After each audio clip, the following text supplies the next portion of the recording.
Йоу, сәлем! Сендермен тағы да Бақа Ньюс. Ебать, қайда жоғалып кеттің? Неге шықпай қалдың дейтіндерге айтарым. Мен Бақа болсам да, адамдар сияқты жазда демалмайым ба, блядь? Шомылып, загорать етіп дегендей. Шағын отпуску, короче. Осы аптадағы барлық жаңалықтарды қорықпай ашық талқылаймын. Артық кетсе маған похуй. Себебі мені итпен іздесеңдер де таба алмайсыңдар, блядь. Қашан көрдіңдер ит Бақаны іздеген?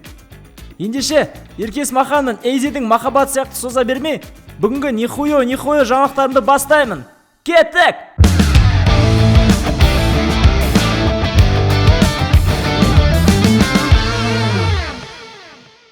Колумбиялық қария коронавирусқа қарсы 7 вакцина салғызды. Ёп, твой мать, 7 вакцинасынес. Біз әлі 2-ін салмай жүрміз ғой. Вот, действительно, денсаулығын уайымдайды екен, базар жоқ, ебать. Әскерде жүрген сарбаздарға құрт, қымыз, шұбат беріледі. Ебать, нихуя жаңалық қой. Охуительный жаңалық қой, блядь. Кайф жаңалық қой.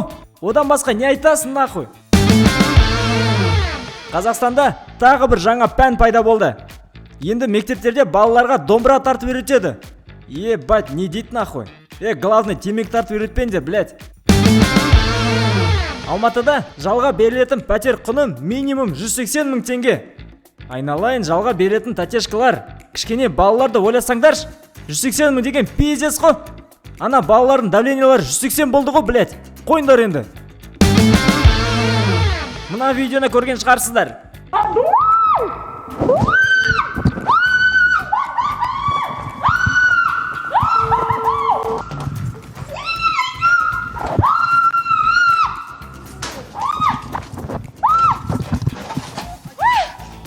Бір жағынан журналист қызда дұрыс емес, бір жағынан оны көтеріп шыққан охранникті қуады екен.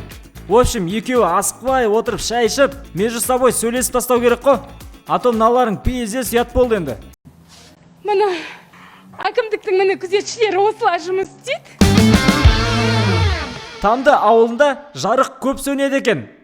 Сен анау қарға деген бәле қазақта трансформаторға тиіп кетеді да, напряжение бергіш. Просто қанаттың ұшып барады да, анау темірге тиіп кетеді. Енді мәселені қалай шешеміз? Мәселені сол қалай шешесін білмеймін. Несі, ауданнан сұрайын ба? Оны қарғалардан көріп сігесің сенде, білә. Байқа, қарғаларға көп сөз тигізе берме, қарғау жүрмесін. Алматыда Владимир Жириновский мен Қуат Ахметовке қатысты ерекше сурет салынды. Тіл туралы дохуя сөйлейтін екі адамды тіл тапсырып жіберген художникке ризамын, бля. Занимайтесь любовью, а не войной деп жазып қойыпты еще. Мен былай айтайын.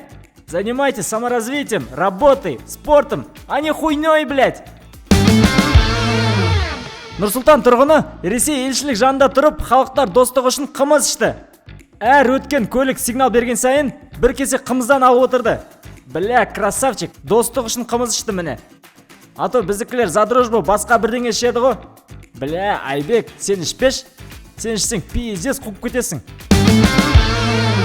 Бүгінге осы. Біреуді ренжітсем кешіріңдер, блядь. Сосын сөзге ренжи бермеңдерші, қатын сияқты зайбау. Короче, ебаунты гейверлардың спонсорларына тіркелгенше, менің YouTube каналыма тіркеліңдер, зайбау. Хотя бы нормаль жаңалықтар біліп отырасыңдар. Давайте, мен кеттім. Ал сен дальше қазақша стендап қара. Новый Нұрлан Сабуровтар шығып жатыр дейді ғой. Покич-поки.